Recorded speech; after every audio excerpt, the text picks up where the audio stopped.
Olá pessoal, aqui é o pastor Antônio Júnior e hoje eu quero trazer uma palavra de Deus para o seu coração. Você já ouviu falar da síndrome de Gabriela? Ela tem a ver com pessoas que não querem mudar o seu comportamento porque elas acreditam que elas estão certas e que são os outros que precisam aceitá-las exatamente como elas são.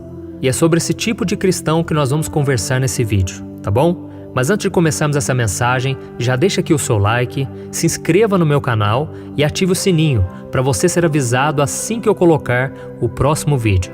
Eu não sei se você sabe, mas todos os dias às 6 horas da manhã e às 8 horas da noite eu tenho feito a oração da manhã e da noite. Tem sido uma bênção, eu tenho visto muitos comentários, muitos depoimentos daquilo que Deus está fazendo e eu quero muito que você participe. Mas afinal, da onde surgiu esse termo Síndrome de Gabriela? Ele nasceu a partir de um trecho de uma música que foi escrita por Dorival Caymmi e foi interpretada por Gal Costa e fez muito sucesso na época em uma novela na década de 1970. E a música dizia assim, eu nasci assim, eu cresci assim, eu sou mesmo assim, vou ser sempre assim, Gabriela. E é interessante que hoje a gente vê muita gente assim. Pessoas que acreditam que não precisam mudar em nada, pessoas que acreditam que se elas nasceram desse jeito, elas vão crescer desse jeito, vão morrer desse jeito e ninguém vai mudar elas. Isso aí, em primeiro momento, até parece ser uma coisa boa, né? A pessoa tem uma autoestima, ela tem personalidade, mas essa postura também é muito perigosa, porque a pessoa que pensa dessa maneira, ela não quer mudar de vida, ela não quer mudar o seu comportamento e dificilmente vai abandonar o pecado, vai querer viver de acordo com a palavra de Deus. E quando Jesus disse que nós precisamos nascer de novo se quisermos entrar no reino de Deus, Jesus falou exatamente sobre isso. Nós precisamos mudar completamente a nossa vida. Não adianta só querer melhorar um pouco, nós precisamos começar do zero. Precisamos aprender novamente, aprender com Deus, como fazer aquilo que o agrada e, consequentemente, precisamos renunciar à nossa própria vontade. E agora que você já sabe o que é Síndrome de Gabriela, eu quero te levar a refletir sobre como você tem vivido a sua vida. O que você tem demonstrado diariamente? Você tem sido uma pessoa alegre, uma pessoa que tem paz, bom ânimo, esperança, que são os frutos do Espírito Santo? Ou você tem sido uma pessoa pessimista, mal-humorada, que só sabe reclamar? Em relação às outras pessoas, você tem gostado de ajudar alguém? Você sente bem em servir as outras pessoas? Ou você é aquela pessoa egoísta, só pensa em si mesmo, é avarento? Eu sei que é difícil a gente enxergar realmente quem nós somos, porque muitas vezes a gente tem medo daquilo que a gente vai encontrar, ou então a gente tem medo de assumir que nós somos realmente dessa forma e com isso nós colocamos uma máscara, nos tornamos religiosos. Mas é importante que a gente analise quem a gente é de verdade. Então faça uma reflexão aí. Você tem sido grato a Deus pelas coisas que Ele faz na sua vida? Ou você só consegue enxergar as coisas que não saem da forma com que você espera? Eu tô falando isso porque eu sei que tem muito crente, tem muito homem e mulher de Deus que só consegue focar naquilo que está faltando. Ficam pedindo bênçãos o tempo todo, não conseguem se alegrar com aquelas que ele já tem. E com isso também não compartilham as bênçãos, não dividem o pão com o irmão, sabe? É muito difícil ver que ainda tem muita gente assim, pessoas egoístas que querem somente o seu bem-estar, a sua bênção, que Deus as abençoe. E quando isso não acontece, a pessoa se revolta, a pessoa não quer saber mais de obedecer a Deus e começa só a reclamar de tudo. Então, se você quer mudar de vida, você precisa se conhecer. Você precisa ver se você realmente tem pensado como a Gabriela, da música. Deus me fez assim, eu vou ser sempre assim. Não, meu irmão. Deus te fez uma pessoa com capacidade de escolha. Você escolhe se você quer viver nessa vida muitas vezes miserável, uma vida muito abaixo daquilo que o Senhor tem para você. Ou se você quer viver o melhor de Deus. A Bíblia diz lá em Isaías, capítulo 1, o versículo 19, o Senhor te diz, se quiserdes e me ouvirdes, comereis o melhor dessa terra.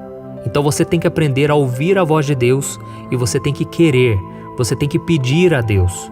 A Bíblia diz lá em Tiago que nós não temos porque não pedimos. E se você quiser receber algo de Deus, você tem que entender que tudo que você recebe tem que ser compartilhado. A bênção tem que ser missionária, ou seja, tem que ser compartilhada com mais pessoas. Deus não quer apenas abençoar você para que você guarde consigo os seus talentos, os seus dons, aquilo que Ele faz na sua vida. Não, tudo é para ser um testemunho de transformação, daquilo que Jesus faz na vida de quem crê. E eu quero ver com você agora um exemplo bíblico muito claro daquilo que Deus espera de nós, quando Ele nos abençoa, quando Ele faz um milagre, quando Ele nos perdoa, nos salva. Eu quero ler com você, está lá em João, capítulo 8, o versículo 11, em que Jesus ele falou para uma mulher que ela foi pega em adultério. Essa mulher naquela época, ela poderia ser apedrejada, porque eles viviam debaixo da lei. Mas quando Jesus interferiu na vida dela, Ele salvou ela e Ele deu um recado muito importante. Olha o que Ele disse a ela: eu também não a condeno, agora vá e abandone sua vida de pecado. Quando Jesus disse isso a ela, Ele tinha acabado de falar para aqueles homens que estavam com pedra nas mãos: quem não tem pecado, que seja o primeiro a tirar a pedra. E naquele momento, aqueles homens foram só soltando as pedras, porque todos reconheceram, ou seja, eles refletiram sobre as suas vidas, que é isso que eu quero fazer com você nesse vídeo, e eles analisaram e chegaram à conclusão de que eles tinham pecado. Então Jesus se volta para aquela mulher e Ele diz: mulher, eu também não te condeno, mas agora vá e abandone a sua vida de pecado. E você pode estar se perguntando aí: mas como Jesus pôde falar isso para aquela mulher se ela foi pega em flagrante traindo seu marido? Será que Jesus também não deveria cumprir a lei? Ele deveria sim, só que Jesus sabia que em breve Ele entregaria sua vida ali no Calvário em favor de nós pecadores. E Ele mesmo receberia pessoalmente a condenação que ela deveria ter enfrentado. A Bíblia diz em Isaías capítulo 53 que Jesus sofreu o castigo que nós merecíamos. Então eu quero que você repare numa coisa muito importante aqui. Aquela mulher foi perdoada, ela não teve que fazer nada para receber o perdão, mas depois ela tinha um preço a pagar. Ela deveria mudar de postura e não cometer o mesmo erro novamente. Ela tinha que olhar para frente e não retroceder. Então quando Jesus perdoou ela, Ele desafiou aquela mulher a abandonar o passado e viver de acordo com seus ensinamentos. Então, meu querido irmão e minha irmã, você que está me ouvindo agora, a lição que o Senhor quer que você aprenda hoje é que se você continuar alimentando o pensamento de Gabriela, que é o quê? Eu nasci assim, eu vou morrer assim, quer dizer que você ainda não teve o privilégio de experimentar o processo de conversão. E é um grande sinal de que você ainda não nasceu de novo, porque a pessoa que entregou sua vida para Jesus, se arrependeu dos seus pecados e recebeu a salvação pela fé, essa pessoa não aceita mais viver do jeito que ela vivia. Ela não aceita mais continuar na mesmice. Essa pessoa quer uma transformação diária, porque todas as vezes que ela peca, ela se sente mal, ela sente culpa, o Espírito Santo a convence. Então, da mesma forma que Jesus disse para aquela mulher, Ele está falando para você hoje: vá e abandone a sua vida de pecado. Isso não significa que você tem que ser perfeito, porque ninguém é. Não significa também que você nunca mais vai poder cometer um erro, porque realmente todos nós pecamos. Mas significa que você deve mudar de postura para você cometer cada vez menos erros, tá bom? Jesus quer que você mude. Ele te ama do jeito que você é, mas Ele não aceita que você continue da mesma maneira. E é por isso que o apóstolo Paulo disse lá em 2 Coríntios, capítulo 5, versículo 17: se alguém está em Cristo, é nova criação. As coisas antigas já se passaram, eis que surgiram coisas novas. Aleluia! Essa é uma das passagens que eu mais gosto, já me ajudou bastante, porque ela fala que as coisas antigas já eram.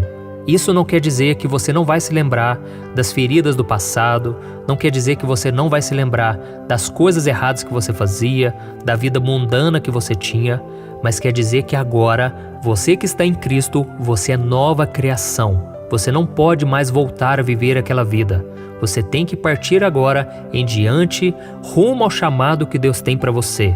Assim como o apóstolo Paulo, quando ele disse que ele estava deixando as coisas do passado para trás e estava avançando em direção ao que Deus tinha para ele. E imagine o quanto Paulo sofreu, porque antes dele se converter, ele matava os cristãos. Ele perseguia, ele judiava, ele maltratava, mas agora Ele é quem estava sendo perseguido e ele com certeza muitas vezes se sentiu culpado, se sentiu mal por descobrir que ele estava cego espiritualmente e o quanto ele agiu errado. Mas Deus, meus irmãos, Ele não fica jogando pedra em você, Ele não fica te acusando pelo passado.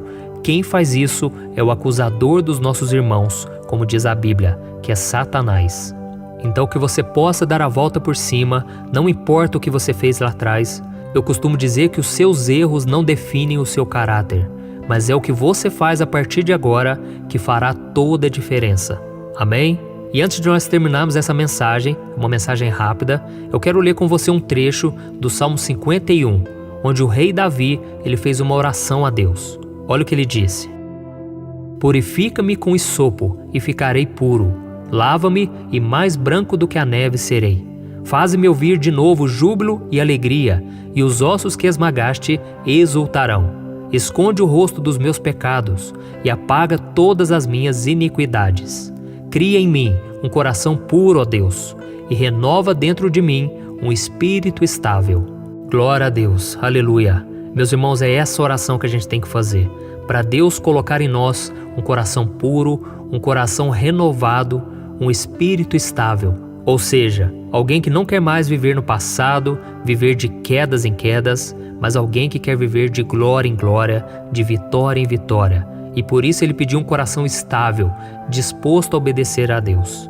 Então guarde essa mensagem no seu coração. Deus ele quer mudar a sua vida, mas dentro de você tem que haver um coração quebrantado, um coração disposto a mudar de vida. Não acredite no que as pessoas falam, porque muitas vezes as pessoas elas são usadas pelo inimigo, mas acredite no que Deus diz a teu respeito, e você é mais do que vencedor. Amém? Eu sou o pastor Antônio Júnior. Se você gostou, compartilhe esta mensagem e se inscreva no meu canal. Deus te abençoe.